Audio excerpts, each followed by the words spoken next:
All right, we're live. Hello, everyone. I know, this is a little bit ahead of time, but we saw that some of you were waiting.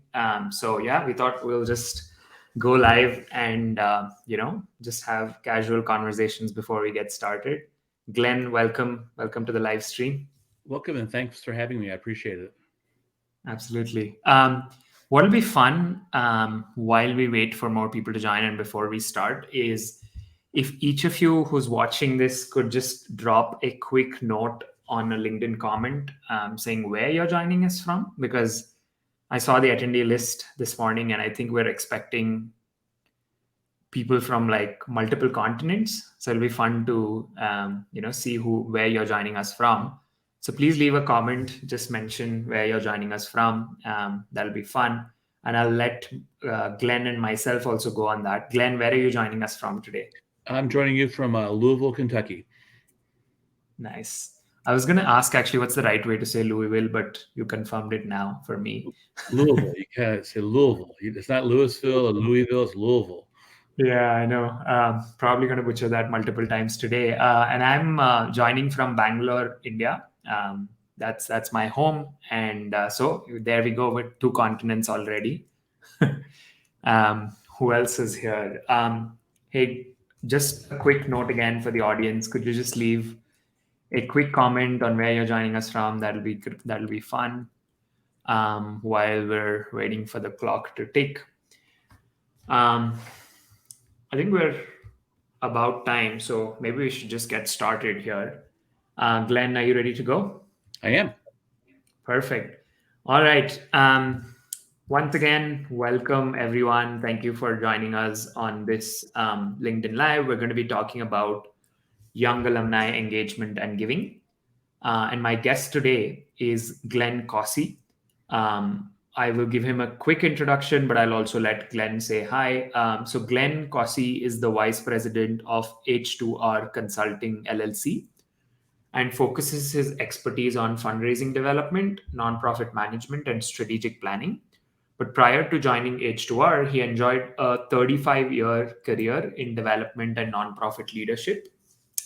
His experience includes Bellarmine University, University of Louisville, and St. Jude Children's Research Hospital at multiple levels of leadership. Glenn, once again, thank you for joining us. Thank you. And you've kind of summarized my background very well. So thanks for doing that. Perfect. Amazing. I want to actually start here, Glenn. So, the reason we wanted to do this LinkedIn Live was so many people in our community have spoken to us over the years of this is both customers of Almabase as well as other institutions that we work with, saying, hey, young alumni engagement is really hard for multiple reasons, right? And there's been so many questions around this topic that we were trying to look for, hey, who is the expert in this space who can actually talk from experience. And then we came across your dissertation, which was titled The Relationship Between Young Alumni Participation and Giving, right? So what I want to maybe start with is, why did you choose that topic for your dissertation? What was the inspiration for it? That's a great question. I've been asked that a lot. So I was the vice president for development and alumni relations at Bellarmine University, and we had a program, a PhD in higher education leadership, and I was in the program. And from the very beginning, you have to determine what your research is going to be about. And I thought, let's put some research.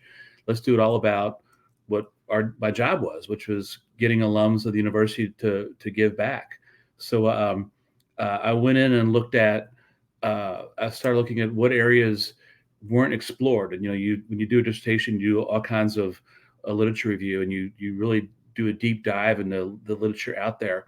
And there's a lot of literature on giving. There's a lot of literature on alumni engagement there, but there was nothing that I found really on what does young alumni engagement work. And there was very little literature or any at all on young alumni engagement and the relationship between alumni events and their giving. So that's what I focused on. And the title of my dissertation was the relationship between young alumni participation and giving. And the environment we're in higher ed is changing constantly. More money is every year is being given by fewer people. So the amount of dollars given to higher ed, and actually to all types of nonprofits, is increasing, but the number of people who are giving is decreasing. Between the years, so I wrote this dissertation in 2018. The data is around alumni engagement in the year 2014, so it's already a couple years old. But between the years 2001 and 2014, alumni participation went from 14% to 8.3%. So almost cut in half the amount of alums that were giving. But what I found is that millennials are behaving differently than some other donor segments. Since the 2016 election, the number of millennials that are engaged in social causes and philanthropy has not changed, but the number of their interactions is growing. So we saw that reaching this young alumni market is a key market to the success of your alumni program, and that's where I developed my dissertation around that. That's very interesting. And the larger sort of macro trend that you pointed to, which is the dollars raised has been increasing, but the number of donors has been decreasing, which is alarming, right, to some extent, because like it basically means the same set of donors, probably aging older, are actually giving, which means institutions are really struggling to constantly develop a fresh pipeline of new donors, right? That's what's happening, behind the scenes. And before I dive into, like, I'm really curious to sort of dive into like the outcomes of young alumni engagement and like the correlation with giving. But before I do that, let's take a step back and sort of understand what's your definition of young alumni, right? Like, how have you defined it? So for the course of the study, and how we defined it at Bellarmine is a young alumni is somebody within 10 years of their undergraduate degree. And then actually, just as a detail, when I did my data, we removed anybody who was an adult student. So we also looked at birthdays, just to make sure we're talking about that population of traditional college students that entered college at around age 18 and graduated at around age 22. So that we looked at people within 10 years of graduation. Got it. So you were essentially looking at people who were roughly between the ages of 22 and 32, and like that was your young alumni set, right? Yeah, and then we took from our data set, we looked at events where we had captured good information on them attending an event, and there were over 25 events that we found where we had a data set of young alumni who attended an event at Bellarmine University. And our goal was, as a whole in the office, we were hoping, and it ultimately showed that, all these efforts we were doing to get young alums engaged, is there an ROI to that engagement? And we ultimately felt that we showed that, and can have implications for working with management and working with leadership at your institution to put the efforts behind these engagement efforts to get them paying off with gifts later down the line. Yeah, that's really interesting. I think the challenge that I've heard most often, to the point that you just made about how does one make the case to the leadership for, hey, we need to invest more resources in young alumni engagement, right, as a specific segment of the overall population, right?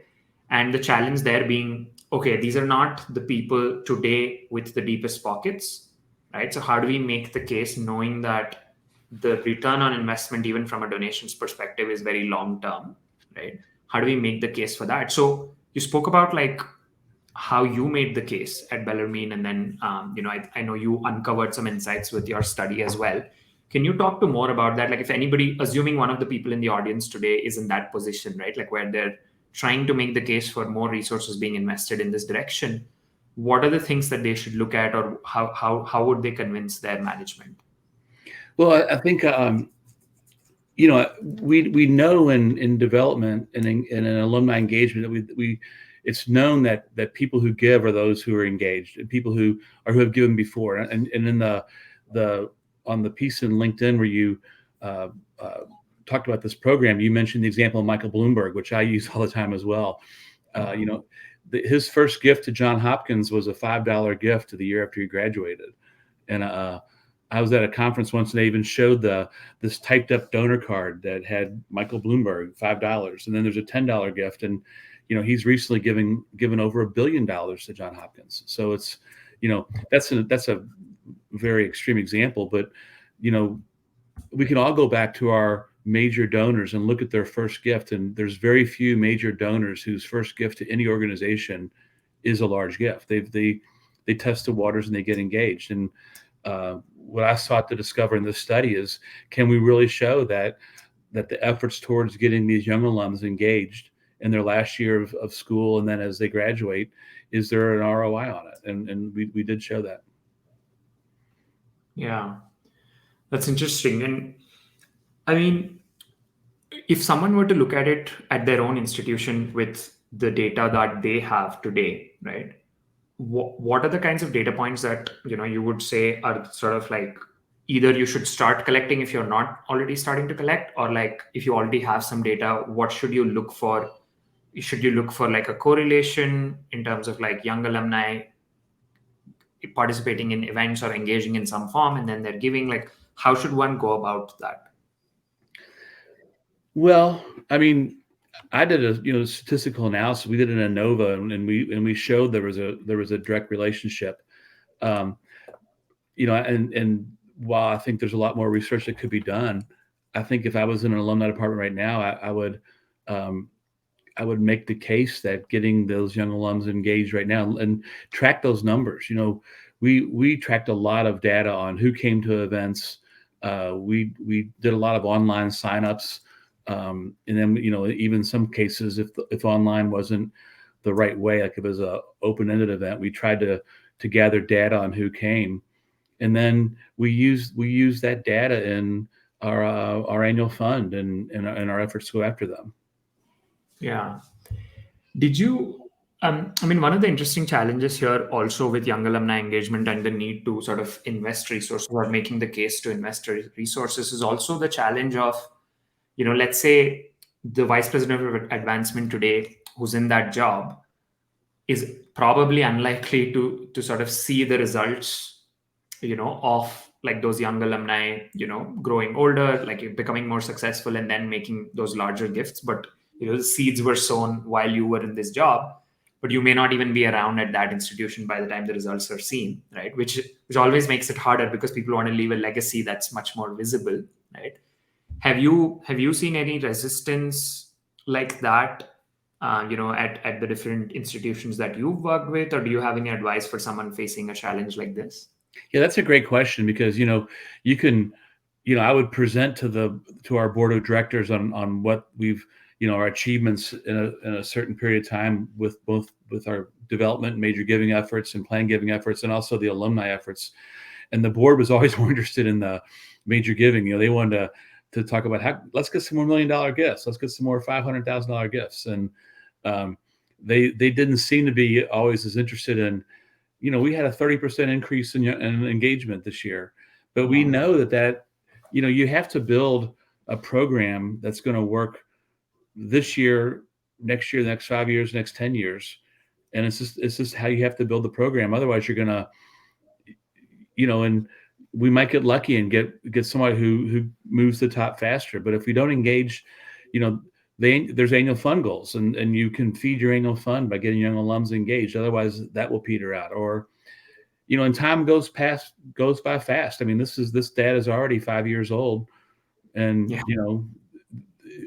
we've been engaging those alums for 5 years. So now they're more engaged and moving along. So it's just, I think it's part of building a development program, and you have to, look at every aspect from the old adage of it's a pyramid of giving, and you have to have a large base to have the next levels keep coming up. And if you don't keep feeding that base, you might see success this year, but in a couple of years down the road, and even in my career at Bellarmine, I was there 16 years. So a young alum who was 22 in my first year was 38 this year. So they've changed their position in society has changed considerably. They have kids now, and some of them, their kids are going to college already, and their capability of being a donor has changed already. So it's just a good practice.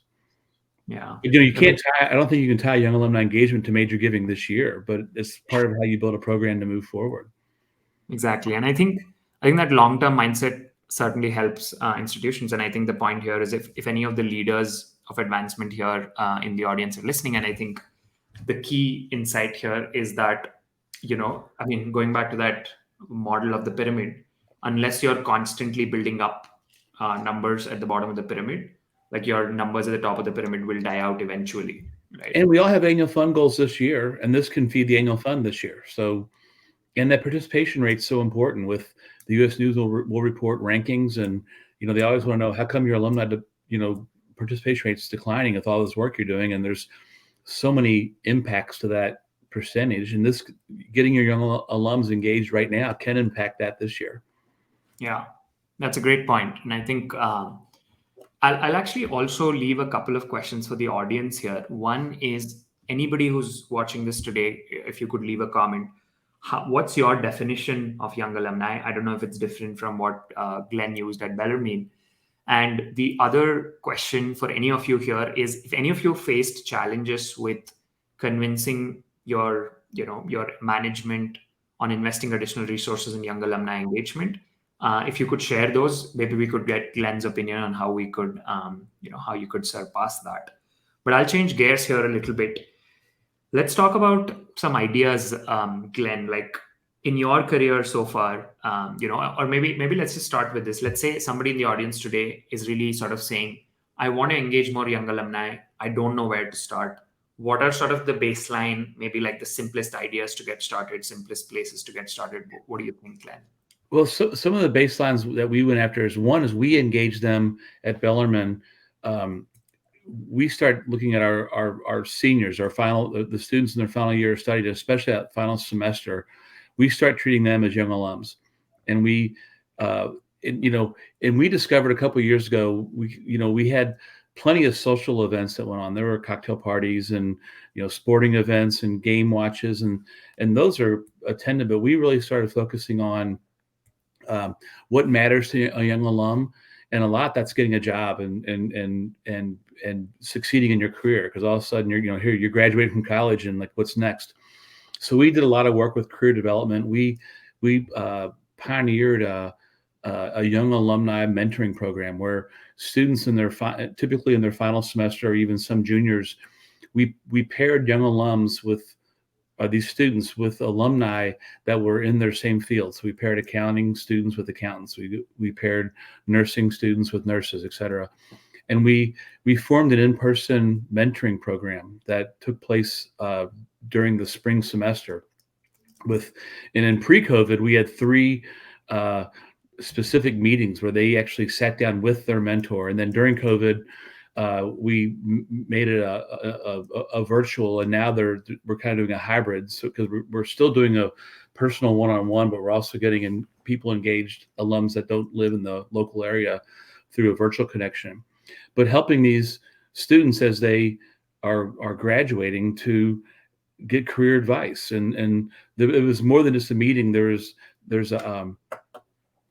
different exercises that we asked them to participate in, a resume review, a networking event, what's office etiquette, and specific skills that they can use in their career, and having the Alumni Association play a part in that. And we really feel that engagement, we survey them.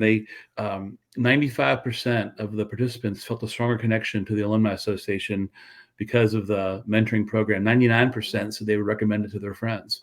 So we felt early on that they were very engaged. And we've worked with some other career development, with getting job opportunities and networking, and creating opportunities within our alumni base to get these young alums into the workforce and succeeding in the workforce.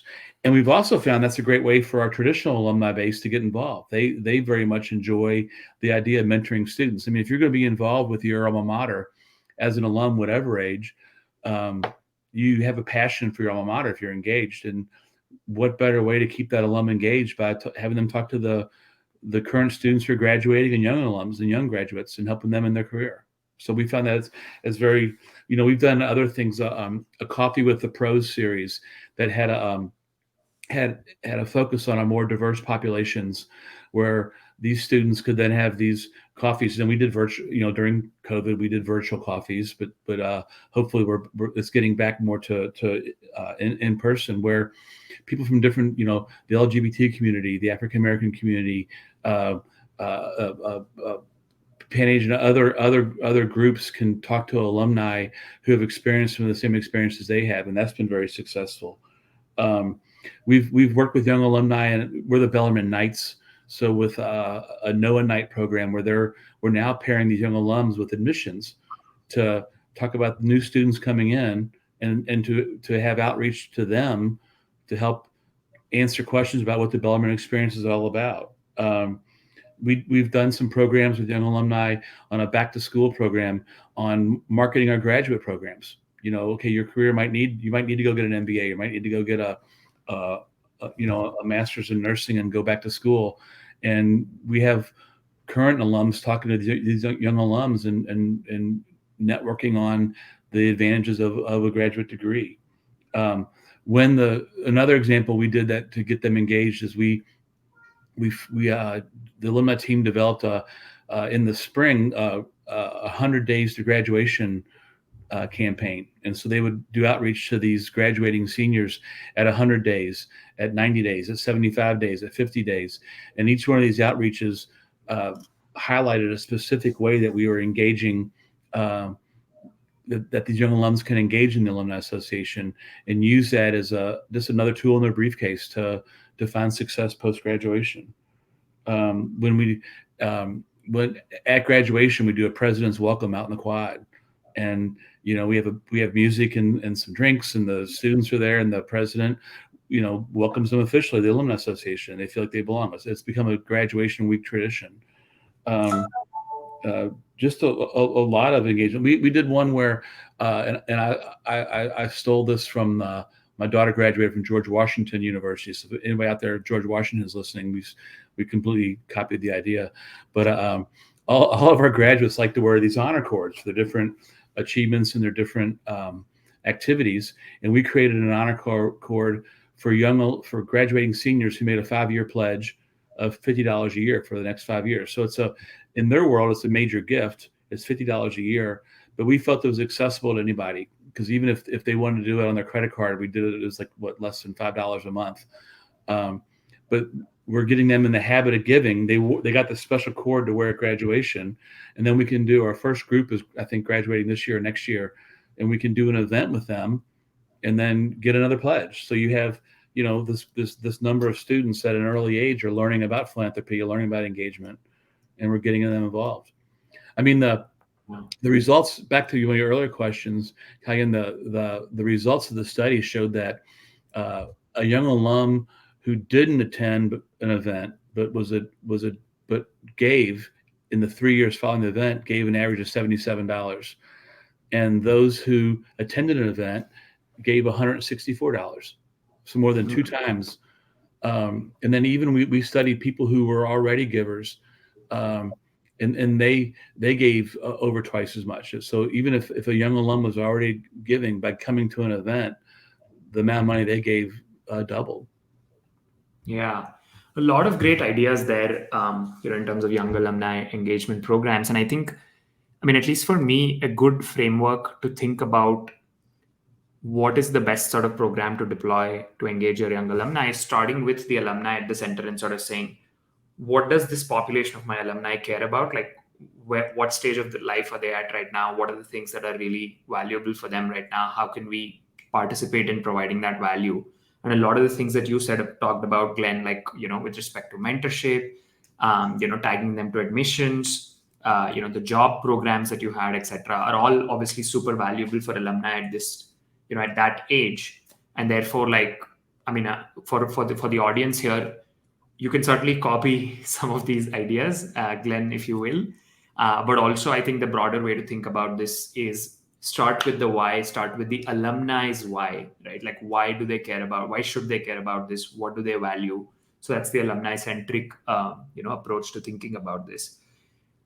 One thing that's interesting, Glenn, is sort of the metrics that you shared just now about donors that were engaged were sort of donating twice as much as they were earlier. That's very interesting. Are there any other interesting insights from your dissertation, or like any other sort of conclusions that you drew that you think will be useful for the audience? Yeah, I think, and any dissertation, the best advice I got when I started my program is the very best dissertation is a completed one, and you focus your research on a narrow topic so that you can find answers to that narrow topic. And so I think the question now is how can you apply this to other situations? This was just a study of young alumni within 10 years of graduation, but what in the bigger picture, it showed that participation leads to giving. So I think it shows, like one outcome we had is that the financial capacity of anybody to give is important. So only, but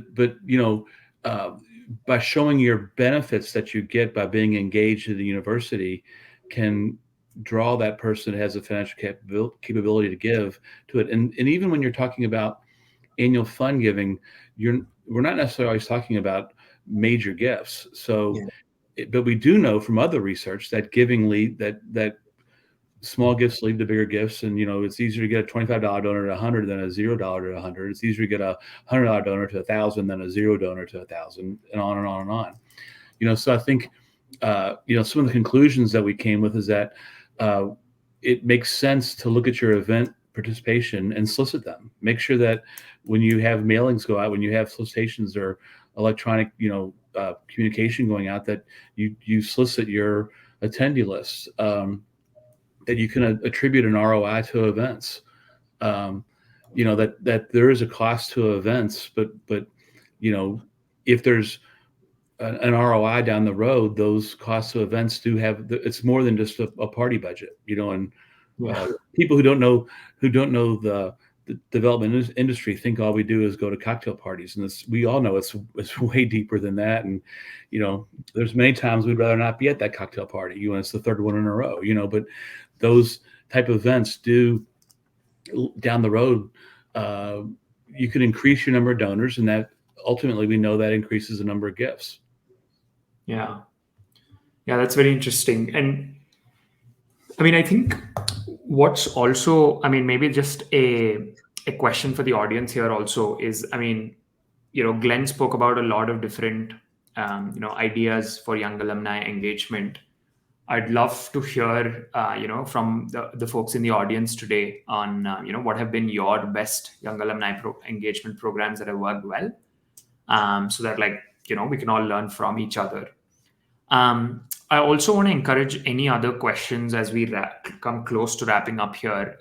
Glenn and I decided to keep this 30 minutes so that nobody has time to go through 60 minutes of webinars and things like that. So we wanted to keep it short and actionable, and hopefully so far this has been helpful. Before I wrap up, I would love for anybody in the audience to ask any questions. Feel free to leave them on comments.